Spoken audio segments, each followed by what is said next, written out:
Well, I'm here to make the case for patient advocacy. It's kind of like a play on words, lawyer, make the case.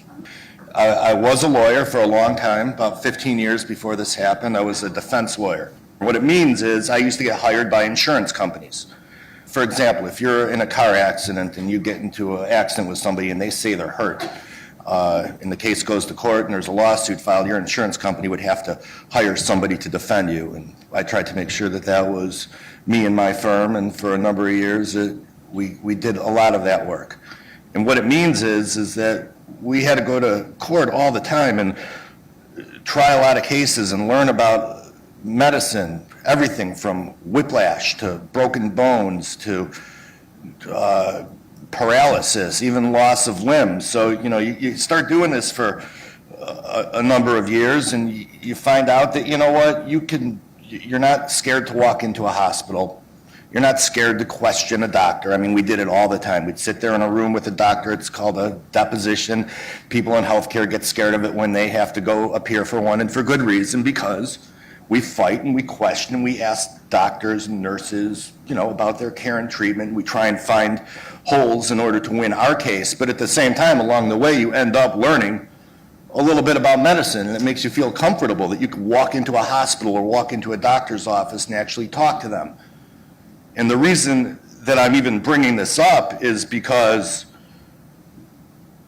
I was never a shy person. Nobody ever told me, Brad, you should speak up for yourself, Having all of this experience, being a loudmouth, having a great support system, friends and family, and being a lawyer, you'd think that if I went to the emergency room with a headache, I would be able to advocate for myself and make sure that things were getting done.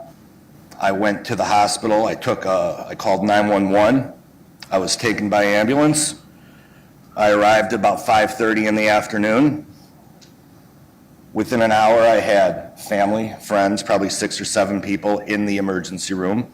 I was hooked up to an IV, but nothing else was really being done for me. And I remember medically, I think I was becoming more and more distressed. I was becoming uptight. I was becoming agitated, and I was screaming. I was saying, what the hell's going on? Please, somebody help me, save me. And I remember that because I was being wheeled to the intensive care unit, and there was a code, and there were, people all surrounding me, and I just remember screaming probably seconds before I was intubated, and then the next thing I remember is 30 days or so later when I started to come out of the coma. And it was an induced coma, medically induced coma, and they told me how lucky I was to be alive. Then what ends up happening is that the cover-up becomes worse than the actual crime itself.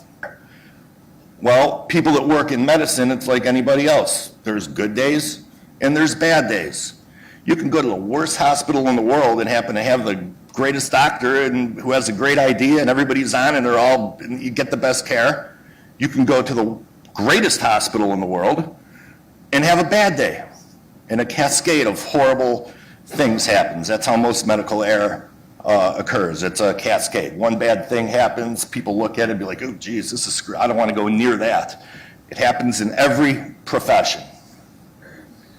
It happened in law a lot, and I relate a lot of what happened in medicine to what happened to me in law, because I'm not an expert in medicine at all, but I do know that when things go bad and there's a mistake made, there's that hot potato aspect of it where nobody wants to touch it. So I'm sitting in the hospital for 6 months, and as I say, guard goes down, people start to open up with you a little bit. And the doctor was looking at the chart and he said, what's this about your allergy to refusing antibiotics in the emergency room? I'm like, I don't know what you're talking about. And it struck me as weird. And let's say a couple of days later, somebody else, another doctor, asked me something else about antibiotics. And it's the first time I'd ever heard about it. I don't know why they were asking these questions. I hadn't seen my chart yet. So I'm sitting there with black hands, necrotic, dying limbs, going through my medical records. And I just couldn't believe what I saw. Because according to the people that treated me at the emergency room during that 8-hour period where it was me, about 5 or 6 other family members screaming for attention, begging for somebody to do something. Somebody took it upon themselves to write down that I had refused antibiotics, and it just never happened. You know, how could things have been different?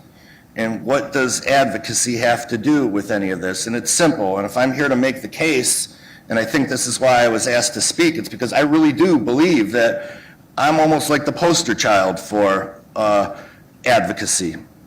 When things go bad, sometimes having a friend or a relative is just not enough. And if there's a really, really good chance that if I would have had a professional advocate in the room, 2 hours, 3 hours, 4 hours, 5 hours, 6 hours after I got there to come in and say, hey, look at this. White blood count is up here. Okay, platelets are down here. He's going into distress. Get him on a broad spectrum antibiotic and figure out what the hell the underlying infection is later. And that's what should have happened. And I think that if I would have had somebody in there to actually pull all of this together and pull these teams together, whatever went wrong could have been prevented.